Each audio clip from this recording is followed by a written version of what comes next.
Brother Snow, and this is another episode of Scriptures in a Whiteboard.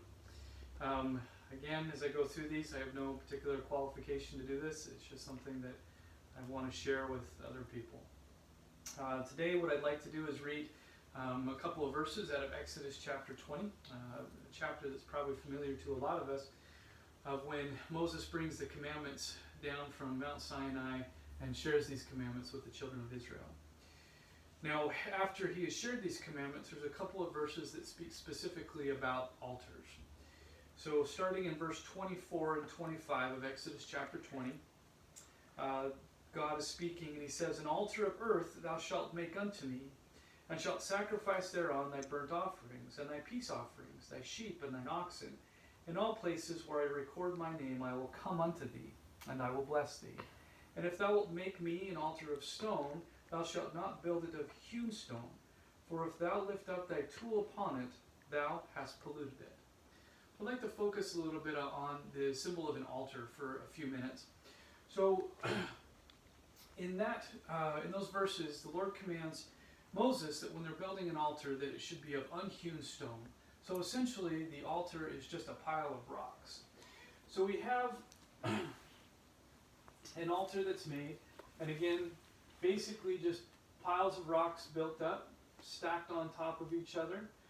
And God specifically says that the reason we do this is because if there's tools that are laid upon it, then it's been polluted. Now, as time goes on a little bit from this period of time in Exodus, eventually the children of Israel build a tabernacle, and in the tabernacle they build an altar of sacrifice. Now, it's interesting that the altar of sacrifice in the scriptures is described as a structure that is four square, and there's that organization to it. Now, the interesting thing, I think, to this is that inside this structure of the altar that's in the temple, inside it is still an altar made out of stone, out of unhewn stone. So essentially what the Israelites did is they took these unhewn stones, piled them together, and then around it they encased it with a structure, with a beautiful structure that became their altar in the temple. And then as they were traveling throughout the wilderness, that's what they would do. When they would break down the altar, they would take the pieces that they had made, and then when they got to the next place, they'd pile up the rocks again, and then they would encase it with the structure of the altar that they had made. Now, the interesting thing to me is a couple of things. Number one, this kind of speaks to just the general level of organization that needs to happen in God's church. In order for the church to be able to be accessible to a large amount of people, there has to be some type of organization that goes along with it. I think to an extent, the outside part of that altar is that symbol. It's that symbol of structure and organization, kind of the rigidity that sets and confines the altar that we're sacrificing on. Now, the other part of that story is that there's the unhewn stone, the pile of rocks within. Now, I think that this, to me, is a symbol of God's dealings, God's workings with us.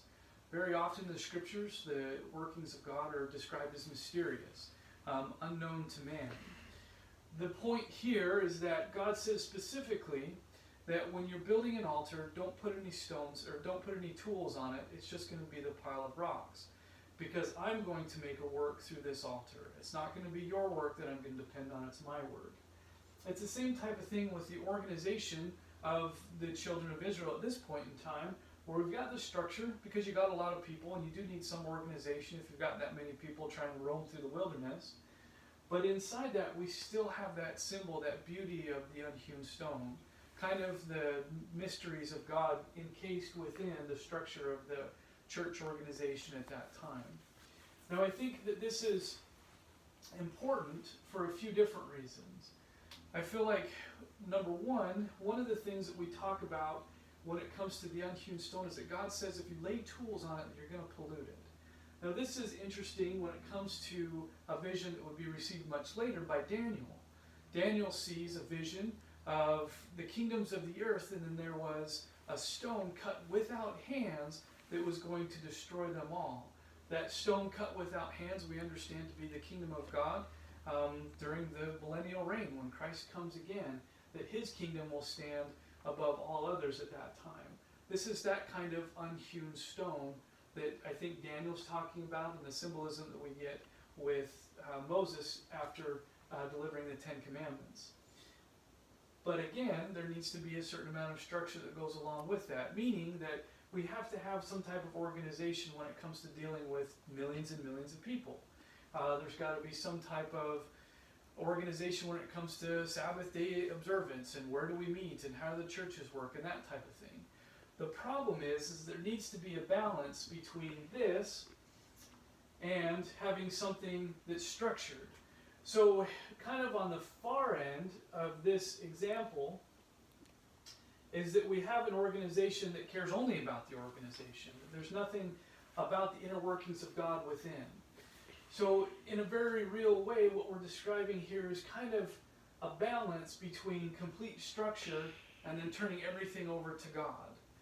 Now, what I mean by that is that, again, when it comes to day-to-day things, we may need to have some organization as far as what we do. But we need to make sure that we're leaving ample room, complete room, within inside that structure, really, for God to work. Now, this works in a few other ways, too. Now, we talk about the Ten Commandments, meaning that God does have expectations of us, right? There's some organization to what He wants us to do. There are certain laws that He wants us to follow. Again, this is kind of the organization of what goes on. Now, the important part, I think, here is that within that organization, within those thou shalts and thou shalt nots, there's room for God to work within us.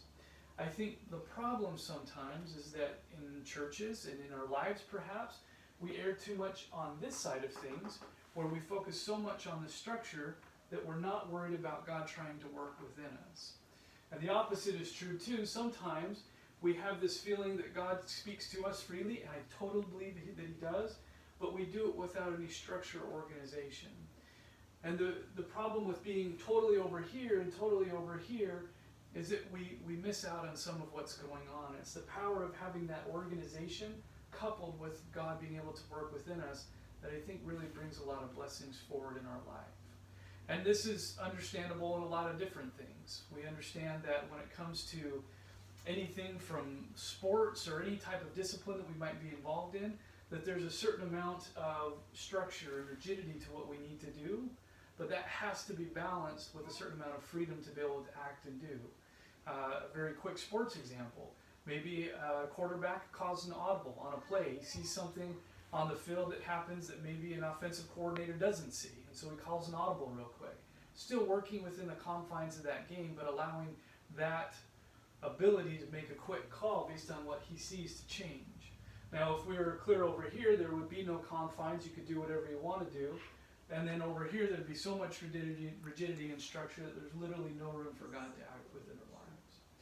So the challenge, based on all of this, really is to have that combination of, yes, we need some structure. We need daily devotion. We need opportunities to pray and to read.